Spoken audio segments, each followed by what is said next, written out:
Hey everyone, our group will be presenting today on our research analysis for the Acadian Center for the Arts, and I'm just going over some things about what's going on with them, how they're connecting with the community, and other things about the pandemic going on as well. So I hope you enjoy. Meet our team. We have Ivie Carmouche, Courtney Harris, Blade Nichols, Emily Sherman, and Emily Thomas.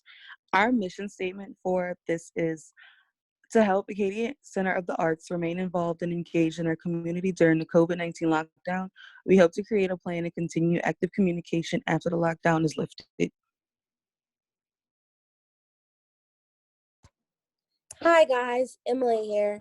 So in the past couple of months, the entire world changed because of COVID-19, and we were facing something that has never been seen before. At the beginning of the semester, our team was looking at the ACA to see how we can better improve the business while staying within their ethics. And some of our suggestions are to start a podcast or a YouTube channel to further reach audience, or to start a contest in Lafayette. The ACA should acknowledge doctors and medical staff with discounts, or maybe a show for all of their efforts during this time. We got our secondary research from Dr. Madison, which helped us to do our research. Next slide. Introduction, we tried to improve profits of the ACA while staying within their goals, values, and needs. Like I had said, we did a SWOT analysis, which is the strengths, weaknesses, opportunities, and threats, which is something we do here at UL, at other places, to analyze the company to see how we can better and move in a better direction. We wanted to create a low budget marketing plan to boost the ACA profits after the COVID-19 pandemic. And here we go.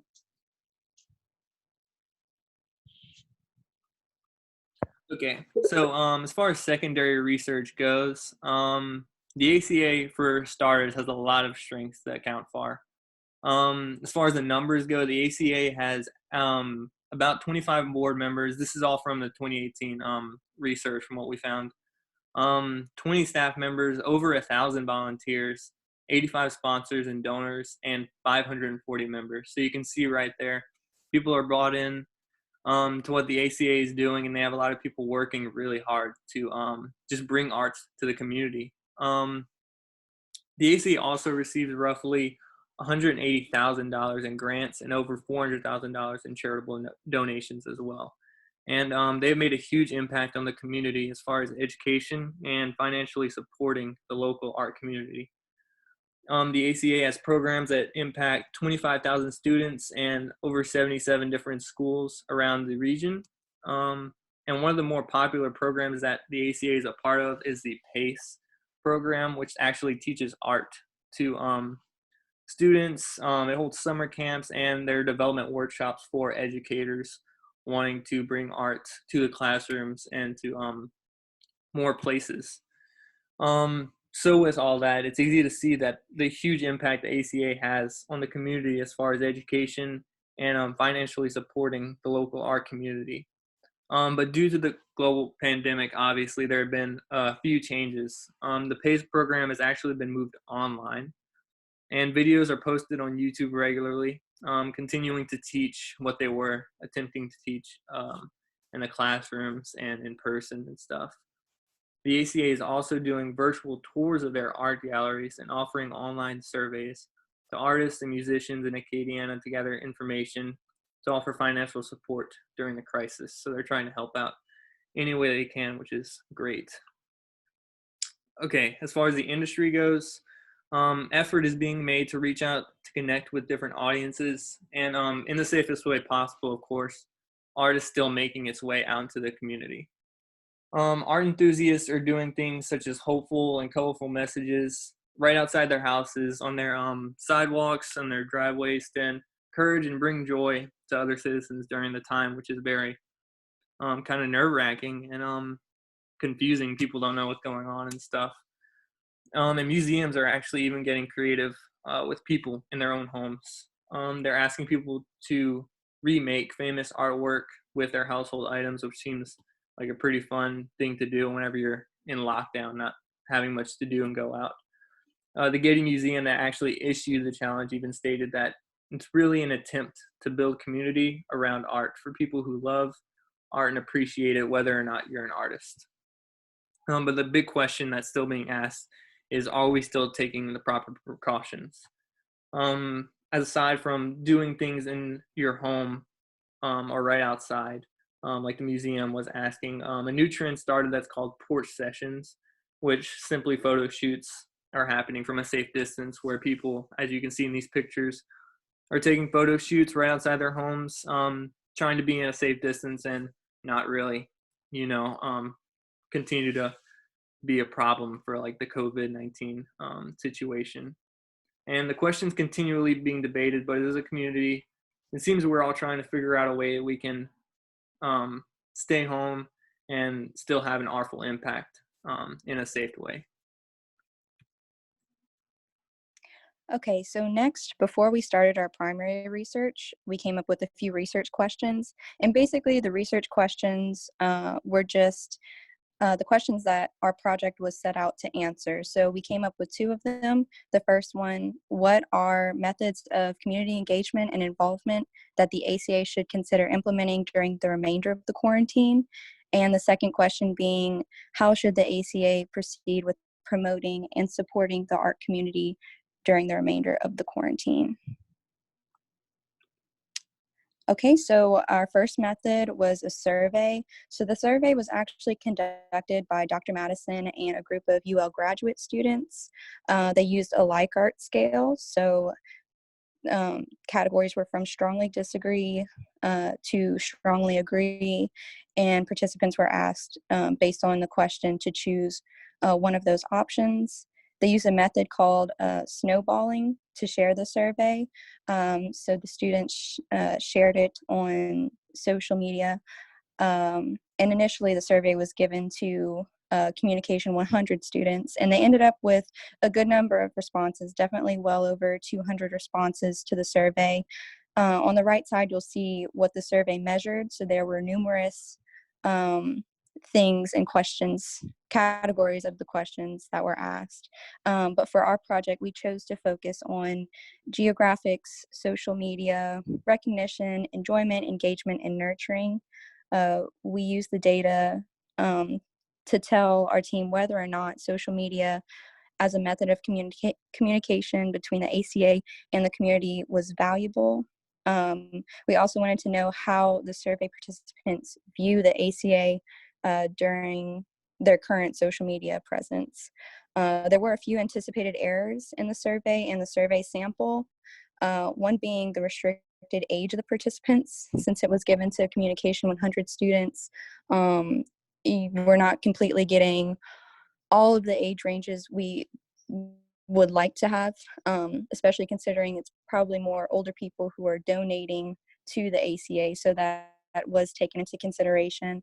Also, that there might be some dishonest responses to the survey. People may have gotten bored towards the middle of the survey and just started putting random answers. So that should also be taken into consideration when looking at these charts. So next we have some of the survey findings. So this one was, I spend most of my time where, and most people, 62.2%, do spend most of their time in Lafayette Parish, so that's definitely a good thing. This means that the people are probably aware of the ACA considering they live in Lafayette. So some of our other findings is social media is a vital method of communication between organizations and the audience. Social media is a great method of reaching out to the community. And we'll see that in the next slides. So that top graph is the ACA should recruit volunteers through social media campaign. And most of them did choose either frequently, always, or often. So social media is definitely a good way, we found from the survey, that the ACA should be reaching out for volunteers. And then that bottom graph shows frequency versus the question or the statement, I use social media every day. The majority of them agreed or strongly agreed that they do use social media every day. So like we said, based on these findings, social media is a vital method of communication between organizations and the target audience for the ACA specifically.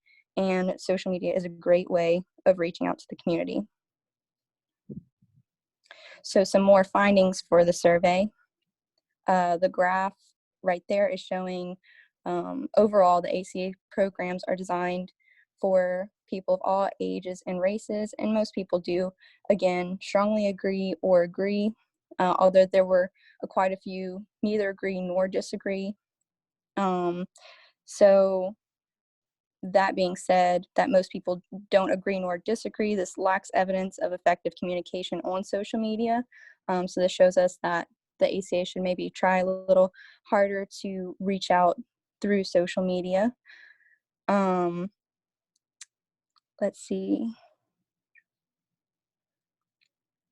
And then the next graphs will explain that a little bit more. So this one, we just compared if the ACA effectively uses online communication to shine a spotlight on its supporters. And we also, in this graph, compared the ACA regularly communicates with people like me. And a lot of people neither agreed nor disagreed. So this reveals that few participants believe that the ACA is effectively communicating with the public. Like we had said from the graphs, few participants strongly agree that the ACA does a good job of online communication to spotlight supporters. So these might be things that the ACA should consider working on.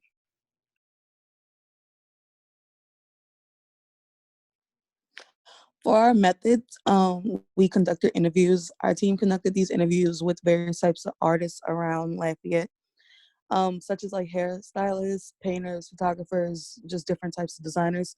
The purpose of our interview questions were to see how the virus and the lockdown was affecting these people, and just get their thoughts on how did they feel like their work would be affected throughout the lockdown, after the lockdown, the adjustments that they're making during everything.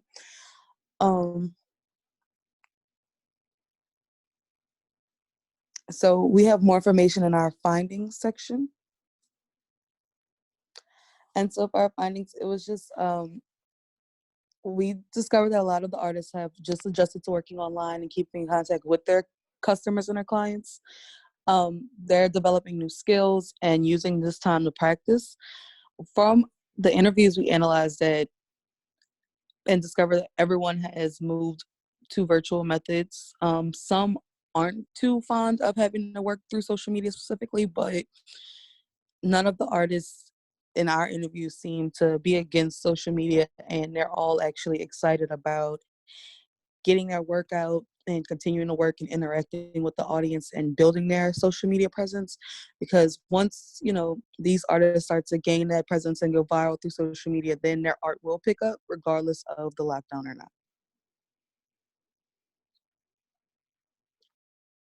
Hey everyone. So based on our findings, our team has discovered that the internet, as Courtney has said, has played a major role in local businesses being able to stay connected to their old clientele, as well as maintain relationships with business partners and gain new supporters. So in cases like a salon or a clothing store, products becoming available online, where customers can do curbside pickup or social distancing in certain offices, makes things a lot easier for people, and a lot safer as well. And so with all of this being said, we also asked them, uh, all of the companies, all of the artists, how they felt business would be after COVID-19. And all of them have responded by saying that they would hope that business will be booming because of the way that they tended to their clients during the pandemic. People do pay attention to how they are supported, so that will make a big difference in the outcome. So during the pandemic, the ACA should start a weekly or bi-weekly 20 to 30-minute podcast or video, or start a YouTube channel where they can post videos where local artists can actually come on share their stories, get exposure, share their art, and this way the ACA is creating more attraction to themselves as well as the artists. There should also be weekly contests for creatives where they can post their content and the ACA will share it with everyone. And like again, as a way to promote them on their social media platforms. After the pandemic, the ACA should have discounted tickets. You know, we talked about how the ACA does host concerts, so discounted tickets would definitely help, especially after the pandemic where people have struggled financially. Also, if they send out thank you emails to each client or each supporter, this will help them to see that they're more than just supporters, but the ACA really does care about them personally as well. And then after the pandemic, lastly, they should send out a short survey after each event that they have. And they can honestly do this, well, they can't really do it during the pandemic, but just kind of getting their audience's opinion on how they're running things. Maybe they can tweak something, make something better, or maybe something is absolutely perfect and they can just leave it that way. And so, yeah, that's some of our client recommendations for the ACA. And with all of that being said, we would just want to say thank you so much to the ACA for giving us this opportunity. We really enjoyed being able to gather all of this information and try to help out in the best way that we can. We hope everyone is staying safe. And with all that being said, we hope you have a great day.